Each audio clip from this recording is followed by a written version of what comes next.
When winter hits hard, the Amish don't just survive, they stay impressively warm without touching a single switch or gas line. Their old-school methods cut costs, boost comfort, and create a kind of winter living most people never experience. It's a quiet system that shows how warmth can come from simplicity, not machines. Long before the first snowflake hits the ground, there's already a quiet buzz of activity happening in Amish communities. While most of us are still enjoying the tail end of autumn and pretending winter isn't coming, these folks are already 3 steps ahead. They're sealing up cracks in walls, inspecting chimneys for blockages, and hauling what looks like half a forest worth of firewood into covered storage areas. This isn't procrastination-friendly work either. Every gap around a window frame gets stuffed with strips of cloth or caulk tight. Door frames get checked for warping. Any spot where cold air might sneak in gets attention before temperatures drop. It's methodical, thorough, and honestly, a little intimidating for those of us who consider changing the thermostat setting as winterizing. Heavy quilts come out of storage and get aired out on clotheslines. Thick curtains, some handmade and others passed down through generations, get hung over windows to add an extra barrier against the cold. These aren't your flimsy decorative curtains either. We're talking about heavy fabric that could probably double as a blanket if you really needed it to. Door stoppers, usually just rolled up rugs or fabric tubes filled with sand, get positioned at the bottom of exterior doors to block drafts. Nothing fancy, nothing expensive, just practical solutions that work. Some folks spend more on a fancy draft stopper from a catalog than the Amish spend on actual heating. The whole process takes weeks, but it pays off when winter actually arrives. Instead of scrambling to stay warm, they're already cozy because the house is ready. What makes this approach so effective is that it tackles the problem at its source.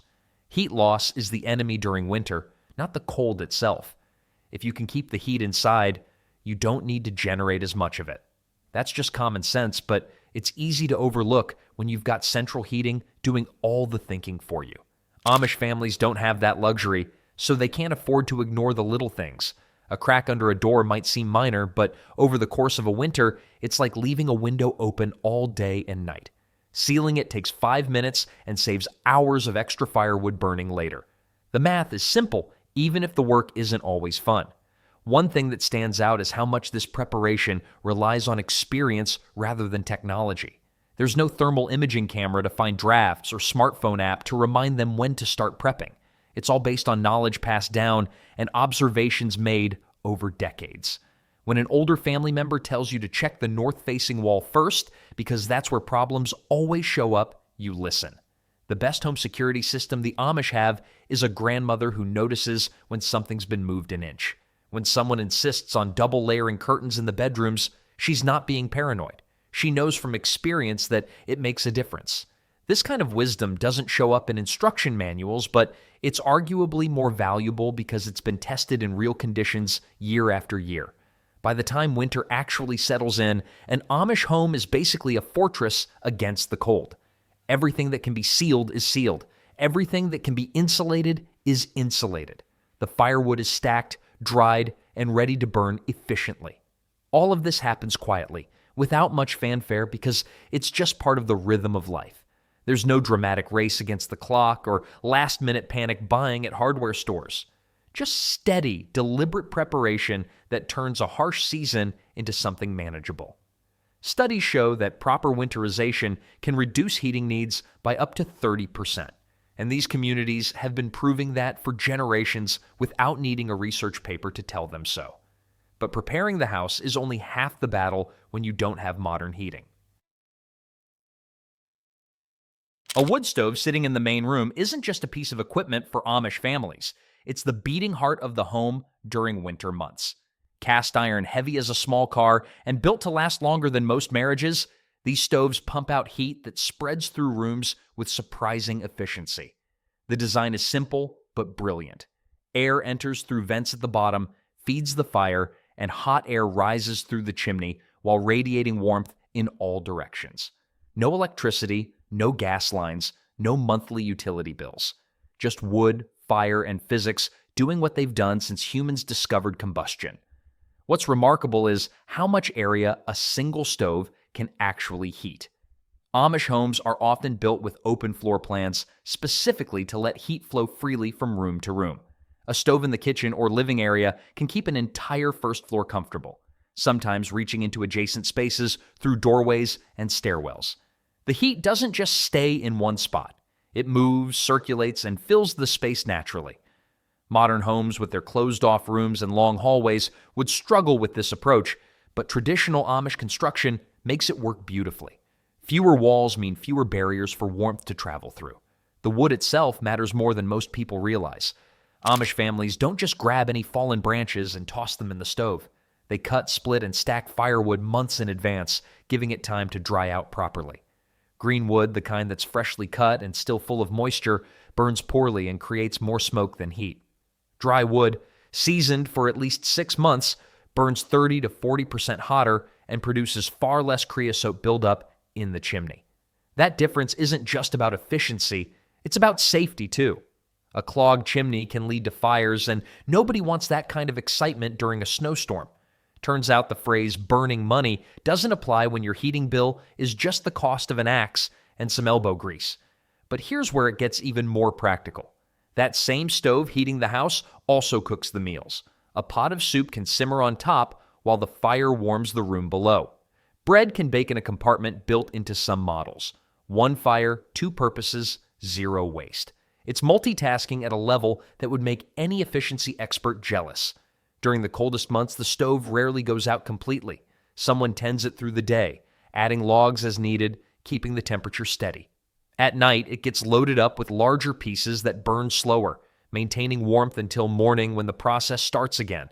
The routine becomes second nature.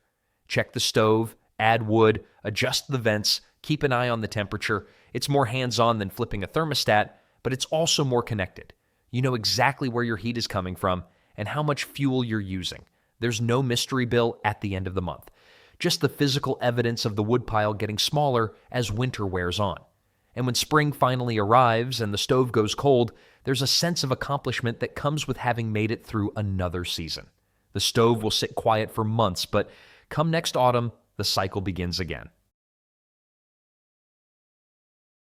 The only product we'll ever promote on our channel is a book by Claude Davis, a veteran prepper, about 126 superfoods and preservation methods from crisis times like the Great Depression and wartime that are impossible to find elsewhere. We decided to promote his book because we are the last generation able to share these techniques and superfoods to our children or grandchildren. It would be a shame to see this information about highly nutritious foods and preservation methods to survive crises disappear. You can also find a book about herbal remedies from Nicole Apelian on their store. If you're watching this on TV, you can look up our channel, Frugal Solutions, on your phone or tablet and find the books by clicking the link in our channel description or any other video description. Physics doesn't care whether you believe in it or not. Hot air rises, cold air sinks, and Amish families have been using this basic law of thermodynamics to their advantage for generations. Most of their homes are built with bedrooms on the second floor, positioned directly above the main living areas where the wood stove does its work.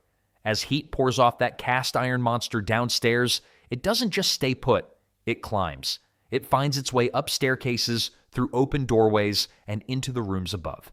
No fans, no ductwork, no complicated HVAC systems. Just warm air doing what warm air does best, which is refusing to stay low when it could float upward instead. The trick isn't complicated, but it requires intentional design. Amish homes don't have the sealed-off, privacy-obsessed layouts that modern houses favor. Stairwells stay open. Bedroom doors often remain ajar during the day. Interior walls are positioned to allow airflow rather than block it. This creates a natural convection current where heat generated on the first floor cycles upward while cooler air descends to be warmed again. It's a continuous loop that happens automatically as long as the stove is burning. Central heating contractors probably hate this one simple trick, mostly because it doesn't require their services.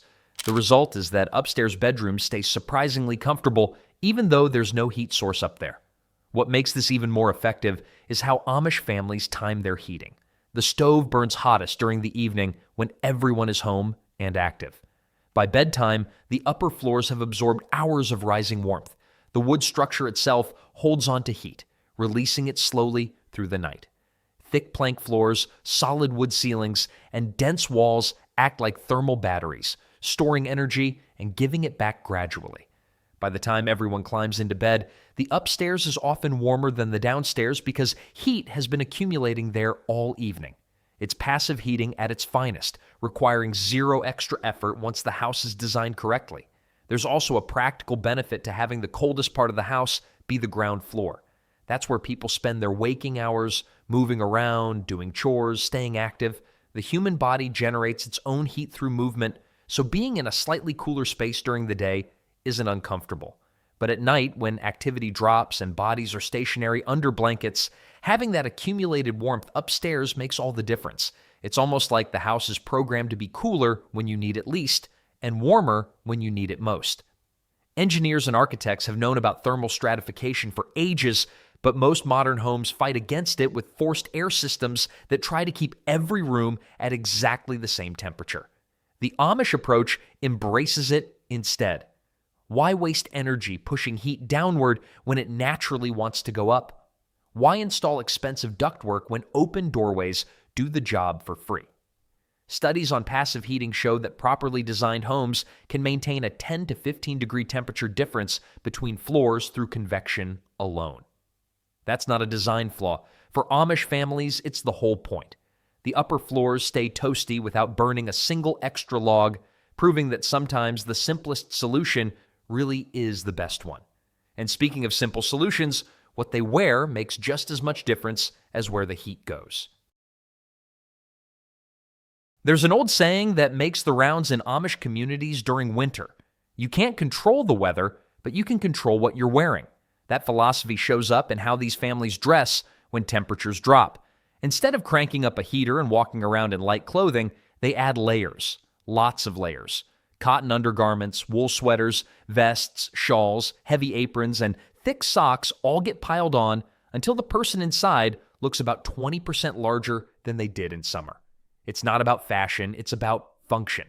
Each layer traps a pocket of air warmed by body heat, creating insulation that keeps the cold from ever reaching skin. The concept is so simple that outdoor gear companies have built entire marketing campaigns around it, but Amish folks have been doing it since before those companies existed. Wool deserves special mention because it's the MVP of cold weather fabrics. Unlike cotton, which loses its insulating ability when wet, wool keeps you warm even when it's damp. That's crucial during winter when snow gets tracked inside, clothes get splashed during washing, or someone works up a sweat doing outdoor chores. The fibers in wool have natural crimp that traps air, and the material can absorb up to 30% of its weight in moisture without feeling wet to the touch. Amish women knit wool socks, scarves, and sweaters throughout the year, stockpiling them for winter. These aren't delicate fashion pieces. They're thick, durable, and designed to take a beating while keeping someone warm. Some of these wool sweaters could probably stop a small caliber bullet, though that's not exactly a selling point in peaceful communities. Layering also gives flexibility that a single heavy coat can't match. If someone is working outside and starts to overheat, they can shed a layer. If they're sitting still and getting chilly, they can add one. The human body is terrible at regulating temperature when it's either too bundled up or not bundled enough, but layering lets people fine-tune their comfort level throughout the day. Amish children learn this early. They head outside with multiple shirts, a vest, and a coat, knowing they can adjust as needed. By the time they're teenagers, they can tell you exactly which combination of clothing works best for different temperatures and activity levels. It's practical knowledge earned through experience, not read in a manual. What's interesting is how this approach changes the relationship with indoor temperatures. Most modern homes are kept at 68 to 72 degrees year-round, forcing everyone to dress the same in January as they do in July. Amish homes run cooler, sometimes sitting in the mid-60s or even lower in rooms far from the stove. But because everyone is dressed appropriately, it doesn't feel uncomfortable. The body adjusts, the clothing compensates. There's no need to heat the entire house to tropical levels when adding another sweater does the same job at zero cost. It's a mindset shift that takes some getting used to, but it makes perfect sense once you've tried it. Hand-me-downs play a big role too. Winter clothing gets passed from older siblings to younger ones, sometimes cycling through an entire family over a decade. A well-made wool coat can last 20 years if it's cared for properly. Sweaters get patched, socks get darned, and nothing goes to waste. This isn't about being cheap. It's about respecting the labor that went into making these items and the resources they represent. When you've spent hours knitting a pair of thick wool mittens, you don't toss them out over a small hole. You fix them and keep using them. That kind of durability is rare in a world of disposable fashion, but it's standard practice in communities where waste isn't an option. The clothing keeps them warm, the layers keep them flexible, and the whole system works without a single kilowatt of electricity. But warmth doesn't stop at what you wear during the day. Climbing into a freezing bed on a winter night is one of those special kinds of misery that stays with you. The sheets are cold, the blankets are cold, and your body spends the first 20 minutes shivering while it tries to warm up the entire space. Modern solutions involve electric blankets or heated mattress pads, but those require electricity that Amish homes don't have. Their solution is older, simpler, and surprisingly effective. Take a brick, heat it in the wood stove or oven, wrap it in cloth, and place it at the foot of the bed an hour before sleep. That brick, heated to around 150 to 200 degrees, radiates warmth for hours. By the time someone climbs into bed, the sheets are toasty, the chill is gone, and sleep comes a lot easier. The science behind this is straightforward. Bricks and stones have high thermal mass, meaning they absorb heat and release it slowly over time. A brick heated in a stove for 30 minutes will stay warm for 4 to 6 hours, depending on how well it's insulated. Wrapped in a towel or flannel cloth, it won't burn the skin but will create a pocket of warmth that spreads through the bedding. Some families use multiple bricks for larger beds, placing them strategically to warm different areas. Others use metal pans filled with hot coals, though these require more careful handling to avoid burns or fire hazards. Either way, the principle is the same. Store heat in a dense object and let it do its work while you sleep. Back in the day, people called these bed warmers the original heated mattress pad, except they never recalled millions of units for catching fire. What makes this method particularly clever is that it uses heat that's already being generated. The wood stove is burning anyway to warm the house and cook meals. Tossing a brick in there to heat up doesn't require extra fuel or effort. It's pure efficiency. When bedtime approaches, someone grabs the brick with tongs or a thick cloth, wraps it properly, and delivers it to the bed. Total time investment is maybe 2 minutes.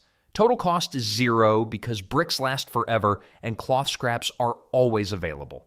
Compare that to an electric blanket that costs money to buy, more money to run, and eventually breaks down. The brick approach doesn't have those problems. There's also something comforting about the ritual of it. Preparing the bed for the night becomes an act of care, whether you're doing it for yourself or someone else.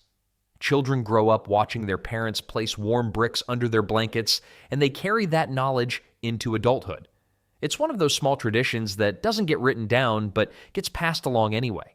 When someone eventually moves into their own home, they know exactly what to do when winter comes. No instruction manual needed. Just the memory of warm feet and cozy blankets on cold nights. The effectiveness of bed warmers surprised researchers who studied traditional heating methods. One study found that pre-warming a bed can reduce the time it takes to fall asleep by up to 15 minutes, simply because the body isn't fighting against cold sheets. It also helps maintain deeper sleep since there's less shivering and restlessness. Amish families stumbled onto this benefit long before sleep scientists confirmed it, but the result is the same. Better sleep, less discomfort, and no electric bill at the end of the month. The brick does its job, cools down by morning, and gets reheated the next night. Simple, effective, and impossible to break unless you really try. But while warm beds help with nighttime comfort, daytime warmth often comes from an unexpected source. Every oven that bakes bread is also heating the room around it. Every pot that simmers soup is releasing steam and warmth into the air. Amish kitchens in winter are some of the warmest spots in the house, and it's not by accident. When the wood stove is already burning for heat, using it to cook meals is just smart multitasking. That same fire that keeps everyone from freezing also feeds the family. The kitchen becomes a hub of activity where people naturally gather, partly for the food and partly because it's the coziest place to be. A loaf of bread baking for an hour can raise the room temperature by several degrees. Multiply that by 3 or 4 loaves, add in a pot of stew and maybe a pie, and you've got a space that stays warm all day without burning a single extra log. Baking day is particularly effective for heating. Amish women often bake in batches, making multiple loaves of bread, rolls, or pastries in one session. The oven stays hot for hours, and all that heat radiates into the kitchen. Some of it escapes into adjacent rooms through open doorways. The smell alone is enough to draw people in, but the warmth keeps them there. You know it's cold outside when people start volunteering to do dishes just to stay in the warm kitchen. During the winter months, baking happens more frequently, not just because the family needs food, but because the process itself contributes to heating the home. It's a win-win situation where comfort and necessity overlap perfectly. Slow cooking meals work especially well for this purpose. A pot of soup or stew that simmers for 4 to 6 hours on the stove keeps the fire burning and the heat flowing. The liquid inside releases steam, which adds humidity to the air. Dry air feels colder than humid air at the same temperature, so that extra moisture actually makes the house feel warmer. It also prevents the scratchy throat and dry skin that often come with winter heating. Modern forced air systems strip moisture from the air, which is why so many people run humidifiers during winter. Amish kitchens solve this problem naturally just by cooking the way they always have. The timing of meals also plays into this. Breakfast gets cooked early when the house is coldest, warming the kitchen for the start of the day. Lunch might involve reheating leftovers or making something simple, keeping the stove active through midday. Dinner is the big event, with multiple dishes cooking at once and the oven running for an hour or more. By the time the meal is finished and the dishes are washed, the kitchen has been warm for most of the day. That warmth spreads throughout the house, contributing to overall comfort without being the primary heat source. It's supplemental, but it's significant. What's often overlooked is how much energy a busy kitchen generates from human activity alone.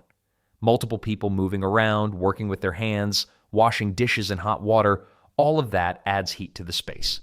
The human body produces around 100 watts of heat just from existing, and more when active.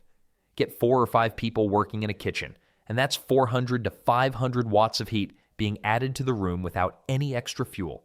Combine that with the stove and oven, and it's no wonder kitchens stay warm even on the coldest days. The whole system works together, with each element contributing to the overall warmth. And while the kitchen handles daily heating, the structure of the house itself is designed to trap and hold every bit of that hard-earned warmth. Walking into an older Amish home feels different than walking into a modern house. The walls are thicker, the ceilings are lower, and there's a sense of solidity that's hard to describe until you've experienced it. These aren't design choices made for aesthetics. They're deliberate decisions aimed at keeping heat inside where it belongs. Traditional construction methods use thick wooden planks, dense plaster, and materials that have natural insulating properties. The walls might be packed with sawdust, horsehair, or wool, materials that trap air and slow down heat transfer. It's not fiberglass insulation from a hardware store, but it works remarkably well. Some of these homes have been standing for over a century, and they're still keeping families warm without modern upgrades. The layout matters just as much as the materials. Amish homes tend to have smaller, more compact rooms rather than sprawling open spaces. A small room heats faster and holds warmth longer than a large one because there's less air volume to warm up. High ceilings might look impressive, but they're terrible for heating efficiency since hot air rises and gets wasted in all that empty space above your head. Lower ceilings keep the warmth closer to where people actually are. Doorways between rooms can be closed off when needed, creating separate zones that can be heated individually. It's flexible, practical, and built around the reality of heating with wood rather than the fantasy of unlimited energy. Modern architects love their open concept designs until they see the heating bill, then suddenly walls don't seem so bad. Windows are another critical factor. Amish homes don't have floor-to-ceiling glass walls or massive picture windows. Glass is a terrible insulator, losing heat about 10 times faster than a well-insulated wall. Smaller windows mean less heat loss. During winter, those windows get covered with heavy curtains or shutters that add extra insulation. Some families even hang quilts over windows at night when the temperature really drops. It blocks the view, but who's looking outside at 2 in the morning anyway? The priority is keeping warmth inside, and every little bit helps when you're relying on a wood stove instead of a furnace. The roof design also plays a role. Steep roofs with good attic ventilation prevent ice dams and help regulate temperature. A well-ventilated attic stays cold in winter, which sounds counterintuitive until you realize it prevents snow from melting on the roof and refreezing at the edges. That freeze-thaw cycle causes leaks and damage. A cold attic means the insulation below it is doing its job, keeping heat in the living space instead of letting it escape through the roof.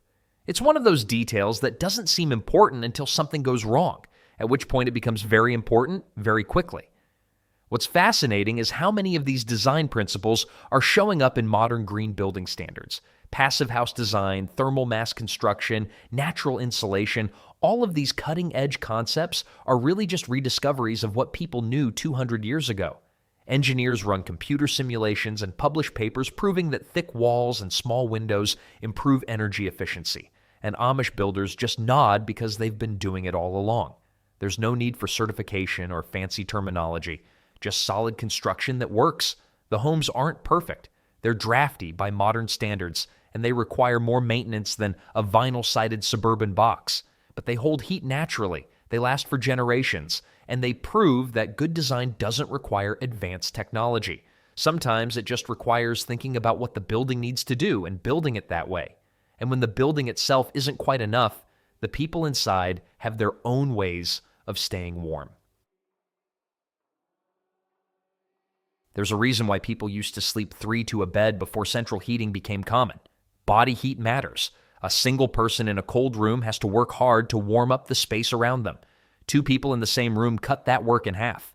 3 or more, and the room stays noticeably warmer with no extra effort required. Amish families know this instinctively, and during the coldest parts of winter, it's not unusual for sleeping arrangements to shift. Kids who normally have their own beds might share a room with siblings. Younger children sometimes sleep in the same space as their parents. It's not about lack of space or privacy concerns. It's about staying warm using the most basic resource available, which is the heat that every human body naturally produces.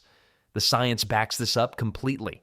An average adult generates about 100 watts of heat just from normal metabolism. That's roughly equivalent to a standard incandescent light bulb, except it runs 24 hours a day and never needs to be plugged in. In a small, well-insulated room, 2 or 3 people can raise the temperature by several degrees just by being there. Add in heavy blankets and quilts that trap that heat close to the bodies generating it, and suddenly a room that would be uncomfortably cold for 1 person becomes perfectly cozy for 3. It's communal warmth in the most literal sense, and it doesn't cost a penny. Turns out the phrase, "three's a crowd," doesn't apply when it's 20 degrees outside and the bedroom feels like a freezer. Children often don't mind the arrangement at all. For them, it's less about survival and more about adventure. Sleeping in the same room as siblings during winter becomes a kind of tradition, complete with whispered conversations after the lights go out and someone inevitably hogging all the blankets. Parents appreciate it for practical reasons, knowing that everyone is warm and accounted for without having to heat multiple rooms separately. It's efficient, it works, and it builds a sense of togetherness that gets lost when everyone retreats to their own climate-controlled bedroom at opposite ends of the house. This approach also reduces the amount of space that needs active heating. Instead of trying to keep an entire second floor warm overnight, families can focus on heating 1 or 2 rooms really well. The wood stove downstairs can be loaded up before bed, and the heat it generates will rise into the shared sleeping area. By consolidating everyone into fewer rooms, less fuel gets burned while comfort stays high. It's resource management at its most basic level, and it makes perfect sense when fuel isn't unlimited. Every log saved during winter is 1 less log that needs to be cut, split, and hauled the following year. What's interesting is how this practice shifts with the seasons. Come spring, when temperatures rise and heating becomes less critical, everyone goes back to their usual sleeping arrangements. The shared rooms were never meant to be permanent. They're a practical adaptation to winter conditions, flexible enough to change as needed. Modern homes with their rigid floor plans and isolated bedrooms don't offer that kind of flexibility. Once the rooms are built, they stay that way. Amish homes with their simpler layouts and multi-purpose spaces can adapt to whatever the season demands. It's not about making do with less. It's about using what you have in the smartest way possible. And while staying warm indoors is important, The work that happens outside plays a surprising role in keeping people comfortable all winter long. Sitting still in the cold is miserable. The body cools down, muscles stiffen up, and it doesn't take long before shivering sets in. But moving around changes everything. Physical activity generates heat from the inside out as muscles burn energy and blood flow increases. Amish families don't have the luxury of spending winter indoors scrolling through their phones. There are animals to feed, water to haul, wood to split, and a dozen other chores that need doing regardless of the weather. That constant activity keeps people warm in ways that sitting by a stove never could. It's not just about getting the work done. It's about keeping the body active enough that the cold doesn't have a chance to settle in. Chopping wood is probably the most iconic winter chore, and it's also one of the best for generating body heat. Swinging an axe or maul uses nearly every major muscle group. Arms, shoulders, back, core, legs, all of them engage with each strike. It's a full body workout that sends the heart rate up and the internal temperature along with it. After 20 minutes of steady chopping, most people are warm enough to shed a layer despite the freezing air. The work itself becomes the heater, and the wood being split will eventually heat the house later. It's a perfect loop where effort now pays off in warmth later, both immediate and delayed. Tending to animals is another daily task that can't be skipped. Cows need milking, chickens need feeding, horses need grooming and exercising. The barns themselves are slightly warmer than the outdoors thanks to animal body heat, but they're still cold enough that standing still isn't comfortable. The work keeps hands busy and bodies moving. Carrying buckets of water, hauling hay bales, mucking out stalls, all of it requires physical effort that translates directly into warmth. By the time the chores are done and it's time to head back inside, the body is warm, the blood is flowing, and the cold feels less biting than it did before the work started. The gym membership industry probably wouldn't exist if everyone had to chop their own firewood and haul their own water. Hauling water deserves special mention because it's one of those chores that modern life has completely eliminated.